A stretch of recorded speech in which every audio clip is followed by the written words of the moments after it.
अस्सलाम वालेकुम। आज का हमारा टॉपिक है एंटी एंजाइनल ड्रग्स। सबसे पहले हम देखते हैं एंजाइना क्या है। सबस्टर्नल प्रेशर लाइक फीलिंग या सबस्टर्नल पेन मोस्टली इसमें होता है। और ये पेन कभी-कभी शोल्डर, आर्म ये इस तरह इस इन जगहों पर भी परसीव हो सकता है। उसके बाद हम देखते हैं एंजाइना के टाइप्स। एंजाइना के बेसिकली हमारे पास 3 टाइप्स हैं। एंजाइना हमारे पास एंजाइना ऑफ एफर्ट या एथेरोस्क्लेरोटिक एंजाइना।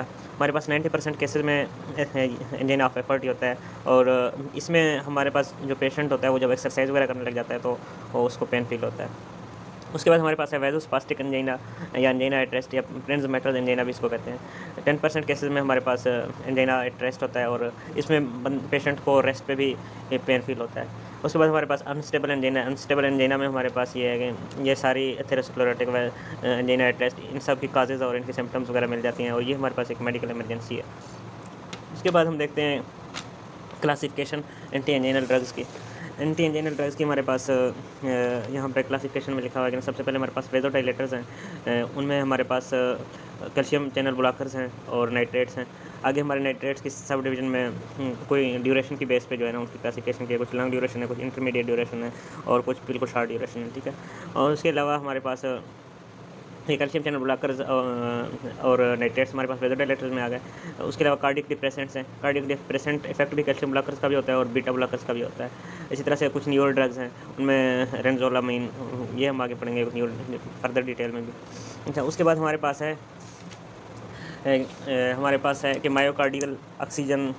हमारे पास जो हार्ट के जो मसल्स हैं उनमें जो ऑक्सीजन की रिक्वायरमेंट है वो किस चीज़ पे डिपेंड करता है। हमारे पास जो हार्ट के मसल्स हैं उनके ऑक्सीजन रिक्वायरमेंट डिपेंड करता है इंट्रामायोकार्डियल फाइबर टेंशन में कि ना हमारे पास जो मायोकार्डियम है, हार्ट का जो मसल मैस है उस पे कितना टेंशन होता है, उस पे कितना स्ट्रेच होता है और उसको फर्दर हमारे पास कौन से फैक्टर्स डिटरमिन करते हैं। उनमें हमारे पास ये बुक में लिखे हुए हैं कि ना हार्ट फोर्स है, हार्ट रेट है। जब हार्ट फोर्स या हार्ट रेट इंक्रीज़ होगा तो हमारे जो हार्ट होगा उस पर टेंशन ज़्यादा इंक्रीज़ होगा और इस तरह से जो है ना ऑक्सीजन रिक्वायरमेंट इंक्रीज़ हो जाएगी। इसी तरह से अगर उसमें ज़्यादा ब्लड आता है तो ज़ाहिर सी बात है उसको ज़्यादा एफर्ट करना पड़ेगा, ज़्यादा इस तरह से।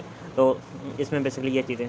उसके बाद हम एक दो टर्म है प्री लोड और आफ्टर लोड की। प्री लोड हमारे पास क्या है, हमारे पास जब पेरिफेरल वेसल से यानी वेन्स से ब्लड हार्ट में आता है तो उसके नतीजे में हार्ट के ऊपर जो स्ट्रेच पड़ता है उसको कहते हैं प्री लोड।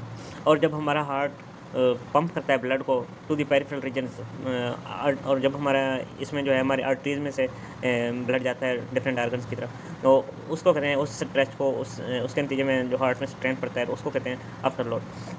इसके अलावा यहाँ पे और टर्म है डबल प्रोडक्ट। डबल प्रोडक्ट क्या है, सिस्टोलिक प्रेशर और हार्ट रेट के प्रोडक्ट को कहते हैं। और ज़ाहिर सी बात है हार्ट रेट और सिस्टोलिक प्रेशर का जो प्रोडक्ट होगा तो वो भी हमारे पास जो कार्डियक मसल्स हैं उनकी ऑक्सीजन रिक्वायरमेंट को डिटरमिन करेगा।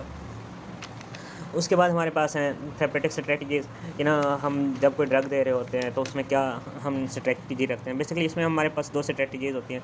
एक ये है कि ना हमारी ये कोशिश होती है कि ना हार्ट की जो मसल्स हैं उनकी ऑक्सीजन डिलीवरी को इंक्रीज़ करें या ये कर सकते हैं कि ना ऑक्सीजन रिक्वायरमेंट को कम करें। ऑक्सीजन डिलीवरी को कम करने के लिए हम ये कर सकते हैं कि ना वेज़ोडाइलेशन करवा सकते हैं वेसल्स की और इस तरह से ऑक्सीजन डिलीवरी इंप्रूव हो जाएगी। ऑक्सीजन रिक्वायरमेंट को कम करने के लिए हम ये कर सकते हैं कि उनके मसल्स की कंट्रैक्शन, हार्ट के मसल्स की कंट्रैक्शन को कम करें। और एक और स्ट्रेटजी बताई हुई है कि ना एनर्जी सबस्ट्रेट जो है ना फैटी एसिड से ग्लूकोज की तरफ शिफ्ट करना।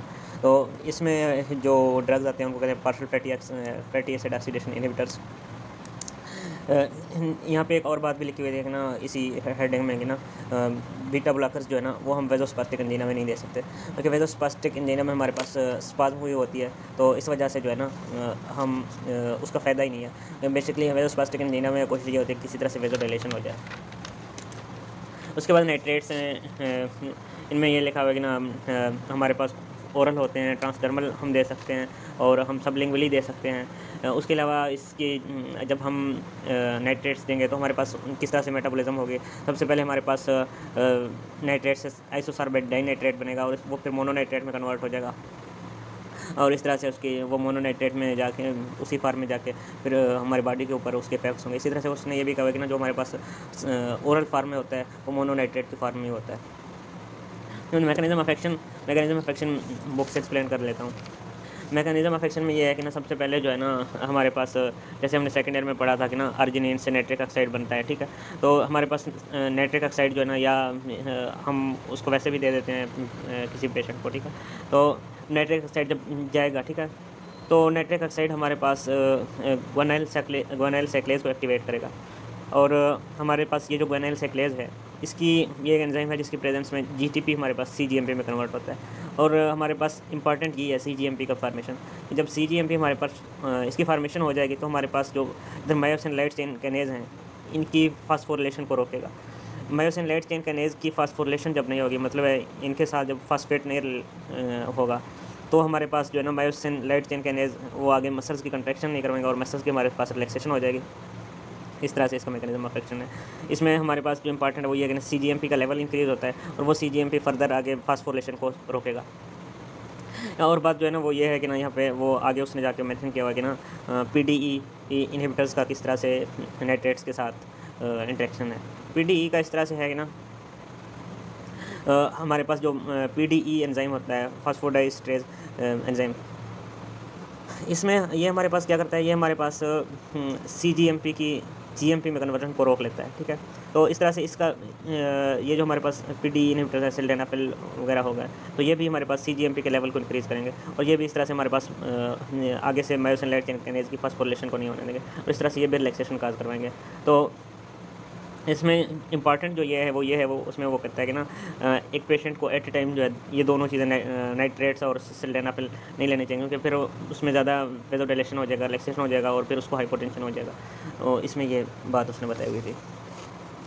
आगे हम चलते हैं कि ना आर्गन सिस्टम इफेक्ट्स में वो कहता है कि ना हमारे पास सीवीएस का ही मैंने लिखा हुआ है और बाकी डिफरेंट आर्गन का लिखा हुआ है, उनमें वो कहता है कि ना वो इतना ज़्यादा इफेक्ट नहीं है, मिन्यूट वहाँ पे उसका रिस्पांस होता है। हमारे पास आर्गन सिस्टम ये है कि सीवीएस में ये प्री लोड और आफ्टर लोड को डिक्रीज़ करेगा।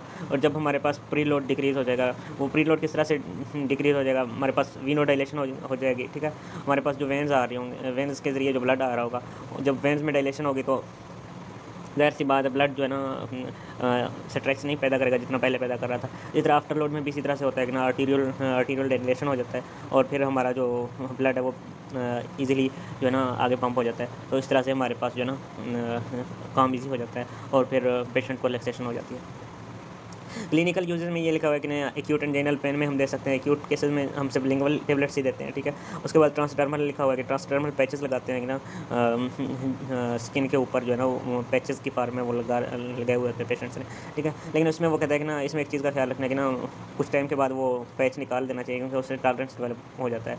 और टॉलरेंस का मतलब ये है कि पेशेंट नॉन रेस्पॉन्सिवनेस शो करता है पार्टिकुलर एक हद से। तो इस तरह से यहाँ हमारे पास क्लिनिकल यूजेस हो गए। बाकी आगे जो चीज़ें हैं वो नेक्स्ट वीडियो में।